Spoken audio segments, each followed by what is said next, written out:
Regard, œil avisé, prunelles aiguisées, la midinale est aux aguets. Par Pierre Jacquemin et Pablo Pillot-Vivien, tous les jours à 12h30. Bonjour Hugo Paletta. Bonjour. Merci d'avoir accepté notre invitation. Vous êtes sociologue, auteur récemment de La possibilité du fascisme aux éditions La Découverte.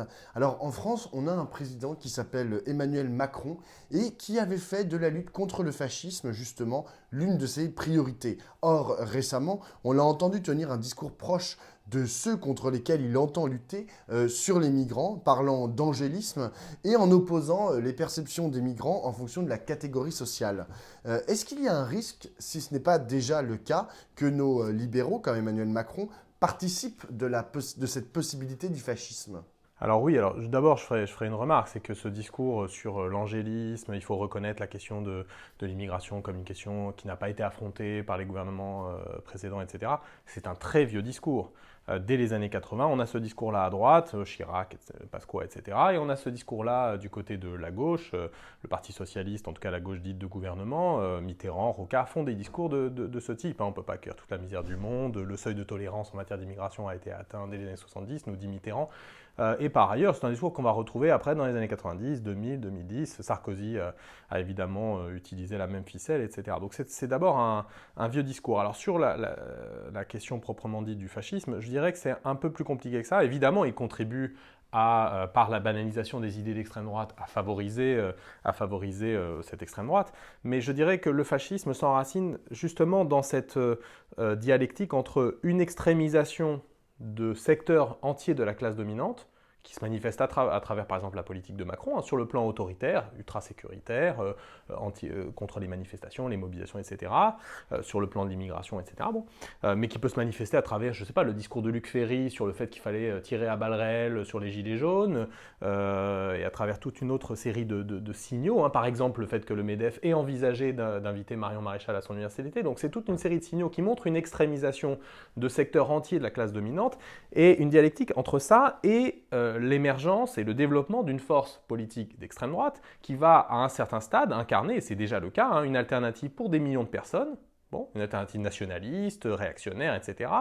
Et à un certain stade de développement de la crise politique qui peut apparaître comme une alternative aussi pour ces secteurs extrémisés de la classe dominante. Et là, effectivement, dans ce moment précis, on se retrouve dans une situation extrêmement dangereuse.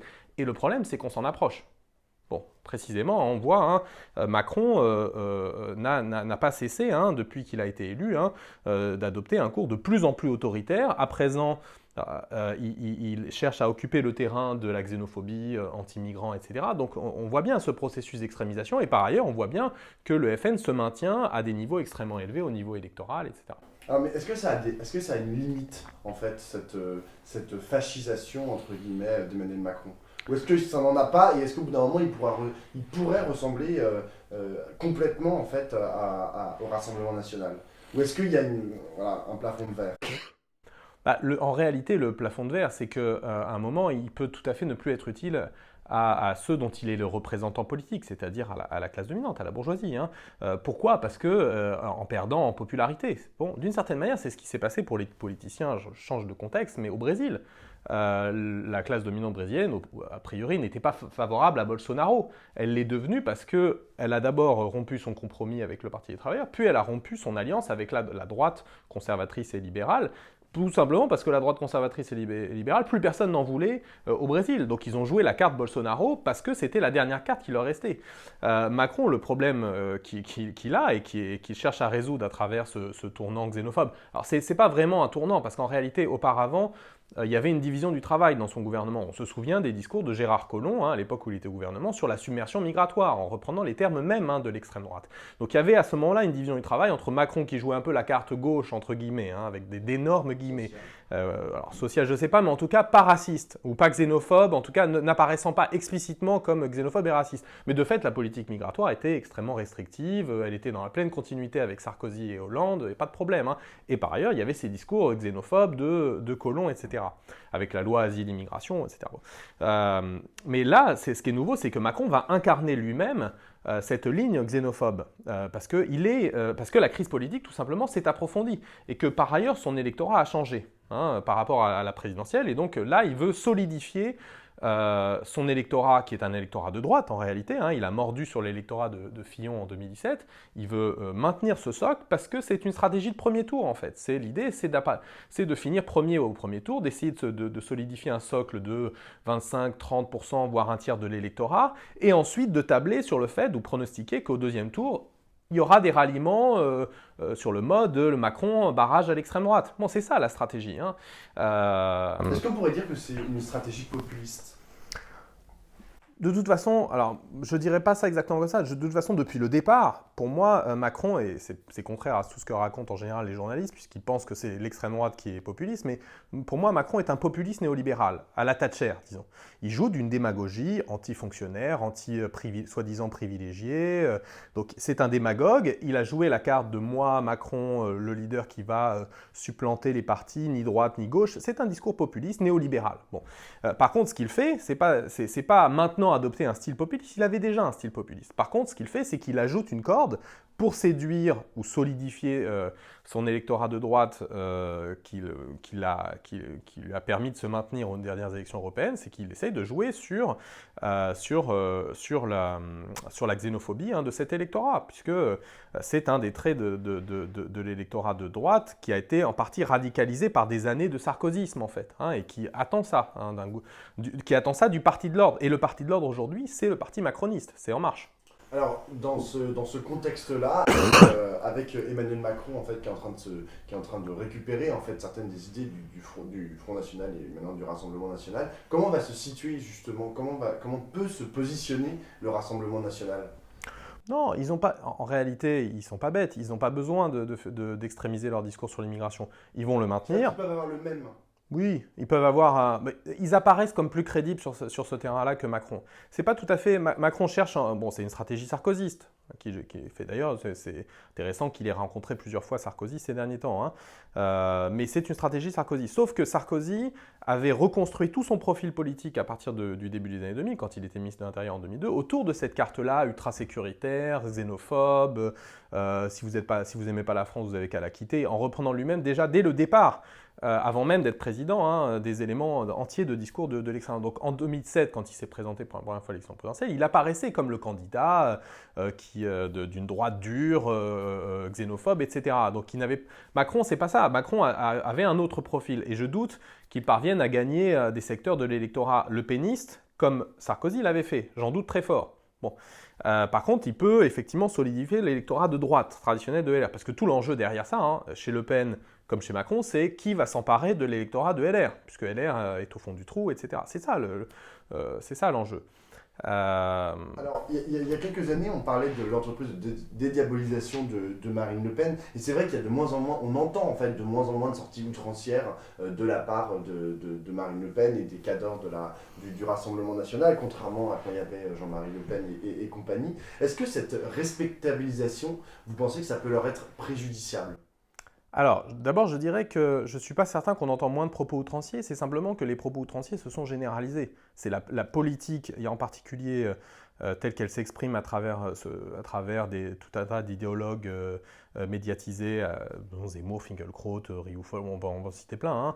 Alors, précisément, eux, ils ne font pas partie du Rassemblement National en tant que tel. Oui, mais ce que je veux dire, c'est que les propos de Marine Le Pen, qui seraient apparus outranciers il y a encore 15 ans ou 20 ans ou 25 ans, apparaissent de moins en moins outranciers parce que beaucoup d'autres dans le spectre politique, vous avez raison, ils ne sont pas au RN, Zemmour, etc., même s'ils sont assez proches en réalité, parce qu'ils sont tenus par bien d'autres. Bon, c'était aussi Wauquiez, antérieurement Sarkozy, etc. Donc c'est l'idée de l'eupénisation des esprits, de l'eupénisation d'une grande partie du champ politique. Donc évidemment, quand Marine Le Pen dit au début de sa campagne des européennes, aujourd'hui le boulot des préfets, alors je cite je me souviens plus des propos exacts, mais en gros le boulot essentiel des préfets aujourd'hui c'est de trouver des logements pour les migrants, de faire venir le maximum de migrants, etc.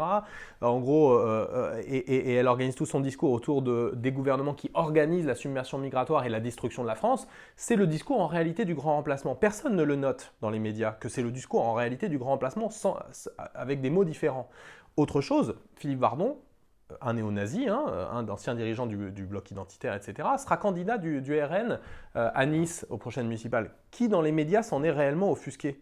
Dans beaucoup de pays, un tel fait, c'est un parti de premier plan qui présente dans une grande ville comme candidat un néo-nazi, ça ne passerait pas comme une lettre à la porte. Or, en France, ça passe comme une lettre à la porte. C'est parce qu'on a une extrémisation d'une partie du champ médiatique, d'une partie du champ politique, qui fait que tout ça n'apparaît plus comme outrancier ou problématique, etc.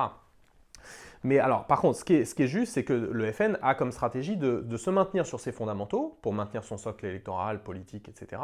Et par ailleurs, ça c'est vrai depuis les années 90, c'est quelque chose que faisait déjà Bruno Maigret quand il était numéro 2 du FN, c'est essayer d'aller sur des terrains où on ne l'attend pas, mais par contre, sur l'écologie par exemple, en essayant de retraduire dans le langage nationaliste, radical, qui est le sien, les aspirations écologistes. Bon, très simplement, quand Bourdin interview Marine Le Pen très récemment et qui lui demande c'est quoi cette civilisation écologique dont vous parlez à présent, c'est nouveau dans votre langage, en 15 secondes, je peux me tromper, mais je crois que c'est à peu près 15 secondes, arrive dans la bouche de Marine Le Pen la fermeture des frontières.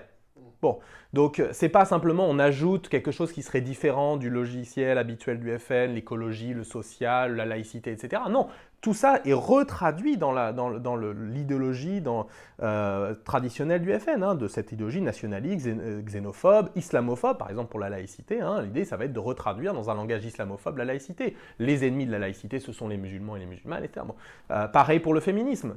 Le FN n'est pas devenu féministe, il est resté islamophobe ou raciste, et il dit les ennemis des femmes, ce sont les musulmans et les musulmanes, et l'islam. Bon.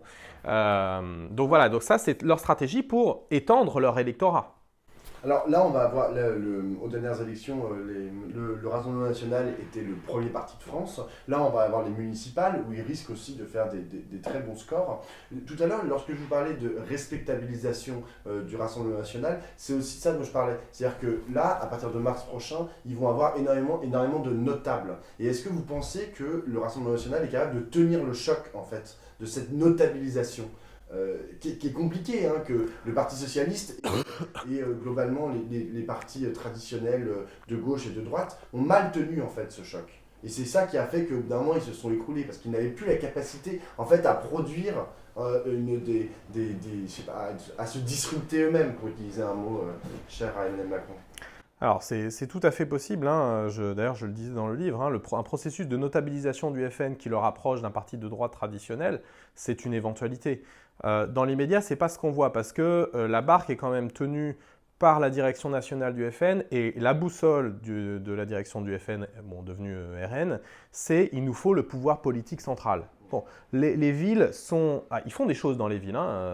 Ménard, par exemple, à Béziers, alors il n'est pas au RN, mais il est soutenu par le RN, par exemple, je crois, plus que doublé le nombre de policiers municipaux. Il a retiré beaucoup de crédits aux associations culturelles, etc. Oui, ça, c'est à peu près la politique du FN dans toutes les villes. Mais leur boussole, c'est il faut qu'on ait le pouvoir politique au niveau national.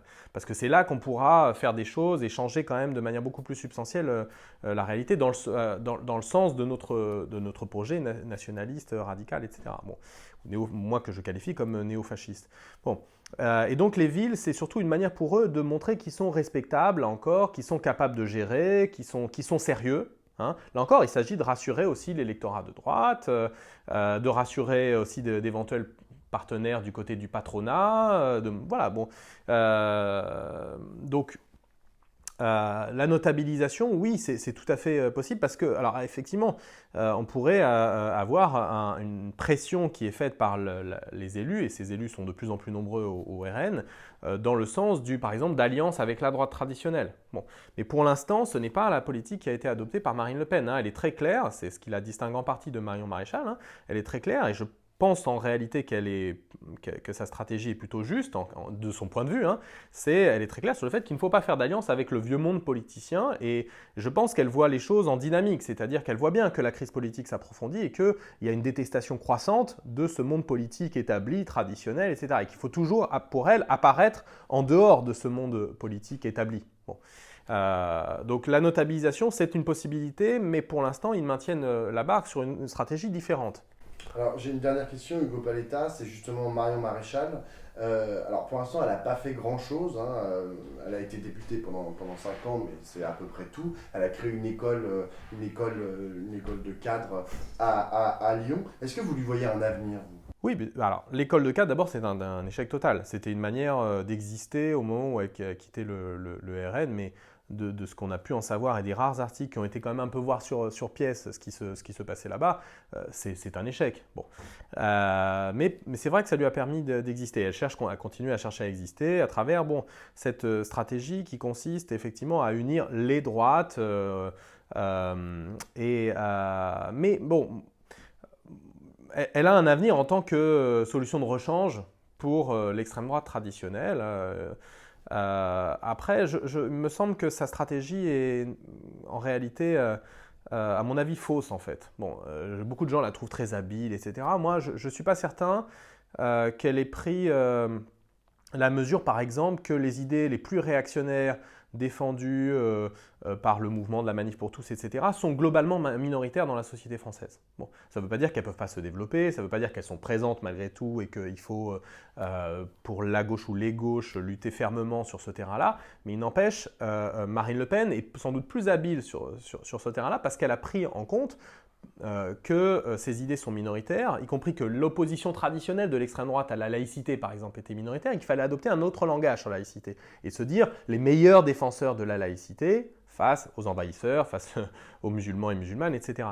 Je ne crois pas que Marion Maréchal ait compris ça. Il y a un autre terrain sur lequel il me semble qu'elle est faible, c'est le social. C'est-à-dire qu'en gros, elle propose une ligne néolibérale, réactionnaire. Bon.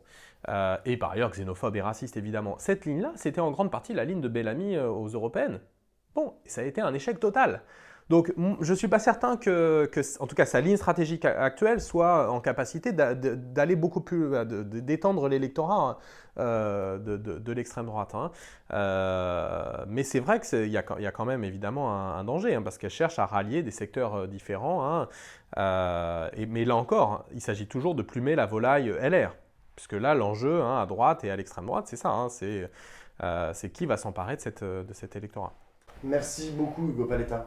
Merci à vous.